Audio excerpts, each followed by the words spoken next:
بسا اوقات بہت سی محنتوں کا نتیجہ انسان دیکھتا ہے کہ ضائع چلا گیا. میں نے 10 سال محنت کی، حاصل کوئی نہیں نکلا. یہ ثمرات کیا ہیں؟ محنتوں کے ثمرات کا ضیاع. کوشش آپ نے کی، قسمت کی خوبی دیکھی ہے، ٹوٹی کہاں کمن، 2-4 ہاتھ جب کے لبے بام رہ گئے. Be prepared. ایک شاعر کے یہ اشعار ہیں، وہ کمیونسٹ تھا، میں نام بھی نہیں لیتا، لیکن یہ کہ یہ اسی انقلابی، چونکہ ان کا بھی ایک انقلابی نظریہ ہے، انقلابی عمل میں یہ سارے مراحل آتے ہیں. کوئی سیٹ بیک آیا، فرض کیجئے کوئی ناکامی ہو گئی، تو اپنے ساتھیوں کو دل بندھانے کے لیے یہ فصل امیدوں کی ہمدم اس بار بھی غارت جائے گی، سب محنت صبحوں شاموں کی اب کے بھی اکارت جائے گی. میرے نبی کے ثمرات کا جو لفظ یہاں آیا ہے، وَنَقْصٍ مِّنَ الْأَمْوَالِ وَالْأَنفُسِ وَالثَّمَرَاتِ، سب محنت صبحوں شاموں کی اب کے بھی اکارت جائے گی. دھرتی کے کونوں کھدروں میں پھر اپنے لہو کی کھاد بھرو، پھر مٹی سینچو اشکوں سے، پھر اگلی رت کی فکر کرو، پھر اگلی رت کی فکر کرو، جب پھر ایک بار اجڑنا ہے. ایک فصل پکی تو بھر پایا، تب تک تو یہی کچھ کرنا ہے. ایک مقصد ہے سامنے، انقلاب برپا کرنا ہے. ایک کوشش ناکام ہو جائے کوئی پرواہ نہیں، نیکسٹ. پھر تیار رہو ناکامی کے لیے. ایسا نہ ہو جو انگریزی میں کہتے ہیں hope for the best but be prepared for the worst.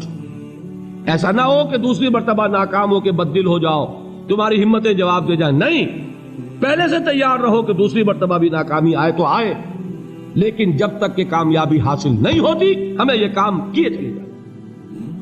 دیکھیے سیرت میں آیا کہ نہیں یہ واقعہ. بدر میں مسلمانوں کو فتح ہوئی تو احد میں زک پہنچی کہ نہیں؟ 70 صحابہ شہید ہوئے کہ نہیں؟ اگر ان کی ہمتیں جواب دے جاتی تو گاڑی کیسے چلتی آگے؟ تو فرمایا وَلَنَبْلُوَنَّكُمْ بِشَيْءٍ مِّنَ الْخَوْفِ وَالْجُوعِ وَنَقْصٍ مِّنَ الْأَمْوَالِ وَالْأَنفُسِ وَالثَّمَرَاتِ. ہم تمہیں لازم آزمائیں گے، خوف کی کیفیت سے، فقر و فاقے کی کیفیت سے، بھوک سے، جان کے نقصان سے، مال کے نقصان سے، محنتوں کے حاصل کے ضائع ہو جانے سے. وَبَشِّرِ الصَّابِرِينَ، اور اے نبی بشارت دیجئے صبر کرنے والوں کو. الَّذِينَ إِذَا أَصَابَتْهُمْ مُصِيبَةٌ، وہ کہ جب ان پر کوئی تکلیف آئے، کوئی مصیبت آئے، کوئی آزمائش آئے، قالوا انا للہ وانا الیہ راجعون، وہ یہ کہیں کہ ہم اللہ ہی کے ہیں، اللہ ہی کی طرف لوٹ جانا ہے. یہ وہی انداز ہے جو میں نے فارسی کا شعر سنایا تھا آپ کو کہ سرے تسلیم خم ہے جو مزاج یار میں آئے. وہ ہمارا مولا ہے، ہمارا آقا ہے. اگر اسے یہی منظور ہے تو ہمیں بھی یہی منظور ہے. میں نے تسلیم و رضا کی بات کی تھی نا، آپ کو کچھ شعر سنائے تھے. ایک شعر اور سنیے، اور یہ کس کا ہے؟ محمد علی جوہر کا. ایک مرتبہ جیل گئے، ان کی ایک بیٹی جوان بیمار ہوئی، فوت ہو گئی. باہر چھوڑا انگریز نے، جاؤ بھائی دفن کر دو بیٹی کو. دوسری مرتبہ جیل گئے، دوسری جوان بیٹی اسی مرض میں مبتلا ہوئی. اب یہ جیل میں ہے، خبر پہنچی کہ دوسری بیٹی کے اوپر بھی اسی مرض کا حملہ ہوا ہے. ایک نظم لکھی ہے جس کا آخری شعر یہ ہے، تیری صحت ہمیں منظور ہے لیکن اس کو نہیں منظور تو پھر ہم کو بھی منظور نہیں. یہ ہے، جب تک یہ کیفیت نہ ہو اس میدان میں آدمی ثابت قدم نہیں رہ سکتا کہ میرے رب کو اگر یہ منظور ہے تو یہی مجھے منظور ہے، اور تیری صحت ہمیں چاہیے تو ضرور، لیکن ہمارے رب کو منظور نہیں تو ہمیں بھی منظور. راضی برضائے رب. وَبَشِّرِ الصَّابِرِينَ الَّذِينَ إِذَا أَصَابَتْهُمْ مُصِيبَةٌ قَالُوا إِنَّا لِلَّهِ وَإِنَّا إِلَيْهِ رَاجِعُونَ. نہ شود نصیب دشمن کے شود ہلاک تیغت، سر دوستہ سلامت کے تو خنجر آزمائے. اولئک علیہم صلوات من ربہم ورحمہ، یہی ہے وہ لوگ جن پر ان کے رب کی طرف سے عنایتیں ہیں اور رحمتیں ہیں.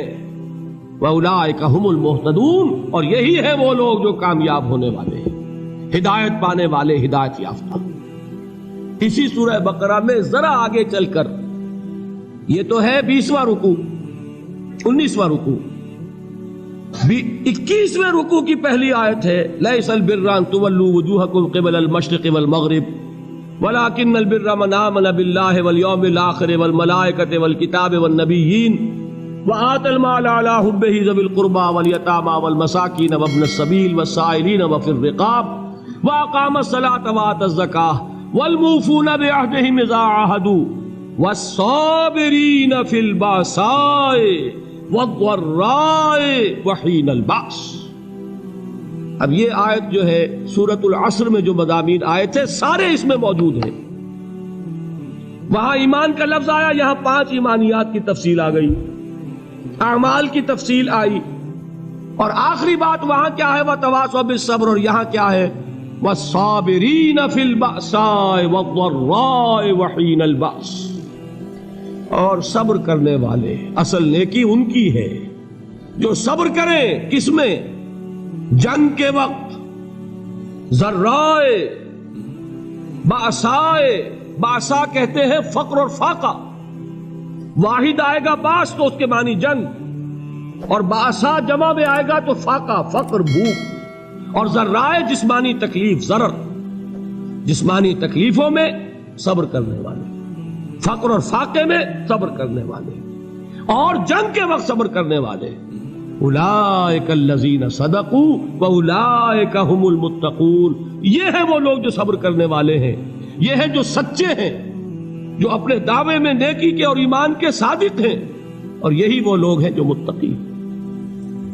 اگلی سورت ہے سورہ آل عمران، اس میں 2 لفظ آئے ہیں، آخری آیت یا ایھا الذین آمنوا اصبروا وصابروا ورابطوا واتقوا اللہ لعلکم تفلحون۔ دیکھیے یہاں صبر اور صابر جو تعلق جہد اور جہاد کا ہے وہی ہے صبر اور مصابرت۔ صبر ایک طرفہ عمل ہے، آپ جھیل رہے ہیں، برداشت کر رہے ہیں، صبر علی المعصیہ، صبر علی الطاعہ، صبر علی الابتلاء، یہ سب کیا ہے؟ صبر۔ اور مصابرت کیا ہے؟ صبر کا صبر سے مقابلہ۔ یہ سورہ آل عمران، اب وقت نہیں ہے میں آپ کو سناتا اللہ تعالیٰ نے کیسے کیسے مسلمانوں سے کہا، مسلمانوں تمہیں زک پہنچی ہے تو انہیں بھی تو پہنچی تھی، ان کے 70 نہیں مارے گئے تھے بدر میں، ان کے حوصلے جو ہیں وہ تو پست نہیں ہوئے، وہ اگلے سال آ گئے تم پر چڑھائی کر کے، تم کیوں اتنا برا مان رہے ہو؟ تمہارے دل اتنے زخمی کیوں ہو گئے؟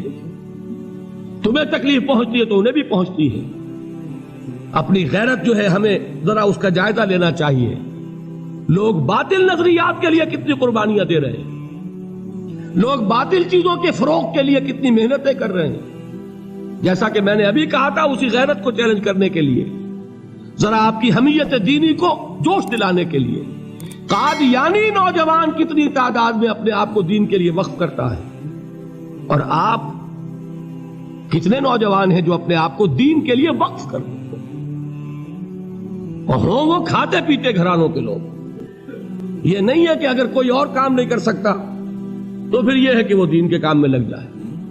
باصلاحیت لوگ، کھاتے پیتے لوگ، ذہنی استعداد رکھنے والے لوگ، اونچے گھرانوں کے لوگ، وہ وقف کریں اپنے آپ کو دین کے لیے۔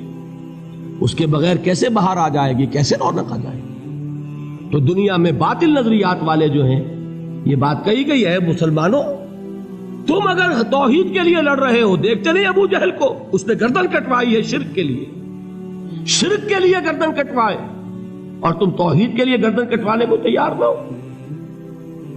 اس نے گردن کٹوائی کہ نہیں کٹوائی؟ اور کس طرح کٹوائی ہے؟ کیونکہ بڑا متکبر قسم کا، فرعون قسم کا شخص تھا، جب گردن کاٹنے لگے تو کہتا ہے ذرا نیچے سے کاٹنا، تاکہ جب تم نیزے کے اوپر چڑھاؤ میرے سر کو تو اونچا نظر آئے، معلوم ہو سردار کا سر۔ وہ بدبخت مرتے ہوئے بھی جو اس کی کیفیت تھی نا، اس کو ذہن میں رکھیے۔ تو یہ اس لوگوں نے قربانیاں دی، جانے دی، تو فرمایا اگر تم ان سے زیادہ قربانی نہیں دو گے، جو نوٹ کر لیجئے اس کو، مجرد اگر حق کو غالب کرنا اللہ کے ذمے ہو تو آنے واحد میں غالب کر دے گا، تمہیں تکلیف ہی دینے کی ضرورت نہیں۔ سمجھ رہے؟ کیا اللہ کے مقابلے میں کوئی باطل کی طاقت ٹھہر سکتی ہے؟ یہ تمہارے ایمان کا امتحان ہے، یہ تمہارے خلوص کی آزمائش ہے، یہ تمہارے امتحان کا ثبوت درکار ہے کہ اللہ تعالیٰ دیکھنا چاہتا ہے تم اس کے لیے اپنی جانیں قربان کرنے کو تیار ہو کہ نہیں، تم اس کے لیے تن من دھن لگانے کو تیار ہو کہ نہیں۔ اور یہ جان لو کہ اگر کفار اور مشرکین اور ملحدین اور باطل نظریات والے وہ جو کچھ قربانیاں اپنے باطل نظریات کے لیے دے رہے ہیں ان سے زیادہ اگر تم نہیں دو گے تو حق غالب نہیں ہوگا۔ انہوں نے جو صبر کیا ہے اپنے باطل نظریات پر، اگر تم اس سے زیادہ صبر کا ثبوت نہیں دو گے اپنے اس حق پر تو حق غالب نہیں ہوگا۔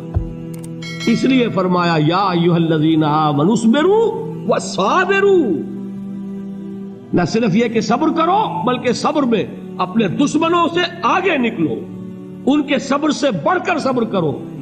ورابطوا، مرابطہ کہتے ہیں چوکس رہنا، ہوشیار، پہرا دو، ایسا نہ ہو کہ دشمن جو ہے غفلت میں تمہارے اوپر کوئی حملہ جو ہے کر بیٹھے۔ واتقوا اللہ، اور اللہ کا تقوی اختیار کرو، لعلکم تفلحون، تاکہ تم فلاح پاؤ۔